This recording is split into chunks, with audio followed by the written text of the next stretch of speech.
Երենա Արշակյանի «Ուրիշի ընտանիքը» սերիալում փոքրիկ Արևիկը հանկարծակի հիվանդանում է և հայտնվում հիվանդանոցում։ Այս լուրը խորը անհանգստություն է առաջ բերում Արշակի մեջ։ Նա խուճապահար է, բայց միևնույն ժամանակ լուռ, չնայած նրան, որ դստեր համար նա հանդիսանում է և հայր, և մայր։ Նա փորձում է պահել հանգստություն, ներսում իր վախերն ու անհանգստությունը խեղդելով։ Իսկ այդ ամենի կողքին Արշակի տանը, որտեղ աշխատում է Էլիզը, իրավիճակը դառնում է ավելի լարված։ Էլիզը, որը խնամում է թե Արշակի քրոջը Մագդային և թե Արևիկին, շատ լավ նկատում է Արշակի ապրումները։ Նա տեսնում է ցավը, որն Արշակն այդքան վարժ թաքցնում է իր մեջ։ Բայց Էլիզը չի արձագանքում։ Եվ երբ թվում է, թե ամեն ինչ ընթանում է ըստ Էլիզիի նախապես մշակած պլանի, պատահական հանդիպում է տեղի ունենում։ Նորոն, Էլիզի եղբայրը, պատահմամբ տեսնում է նրան Մագդայի տանը։ Քույր ու եղբայր երկուսն էլ զարմանում են իրար այդ վայրում տեսնելով։ Էլիզը, պահպանելով հանգստություն, պարզ հայտարարում է, որ սա իր աշխատանքի վայրն է։ Բայց Նորոն ոչինչ չի գիտակցում։ Նա չգիտի, թե իրականում ինչ տուն է սա,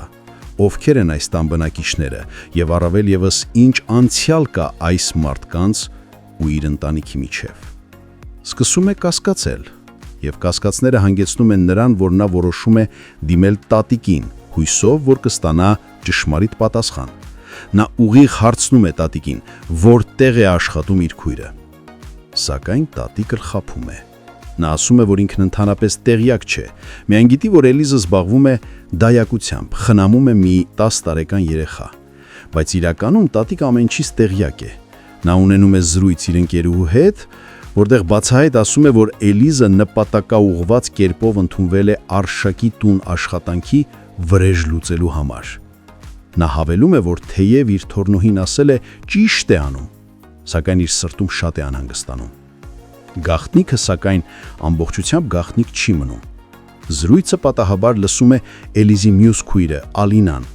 Այդ պահից սկսած նա նույնպես ներգրավվում է այս բարդ ու զգայուն պատմության մեջ։ Տատիկը կարելի է ասել ճիշտ է անում, որ անհանգստանում է։ Էլիզը, ինչպես երևում է, արդեն անցել է գործի։ Մինչ այս պահը Արշակը չէր պատկերացնում, թե ով է իր տան նոր աշխատակցուհին։ Իսկ Էլիզը, օգտվելով իր անանուն լինելու հանգամանքից, սկսում է քայլեր իրականացնել, որոնք դուրս են իր պարտականությունների շրջանակից։ Արշակը նոր գործարք է կնքել, մի կարևոր պայմանագիր, որը նրան պիտի օգներ իր ամերիկյան բիզնեսը տեղափոխել Հայաստան։ Սակայն Էլիզը գաղտնի կերպով պատռում է այդ պայմանագիրը։ Նա իրականացնում է իր ծրագիրը, շոշափելով Արշակի կարևորագույն պլանները։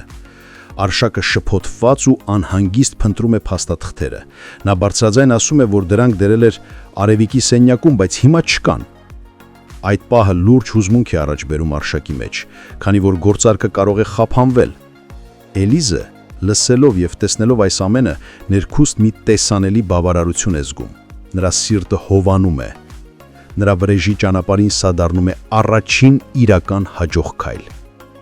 Ավելի ուշ Էլիզը վերադառնում է տուն։ Նա մոտենում է տատիկին և արդյունքոտ աչքերով պատմում է, թե ինչ է արել։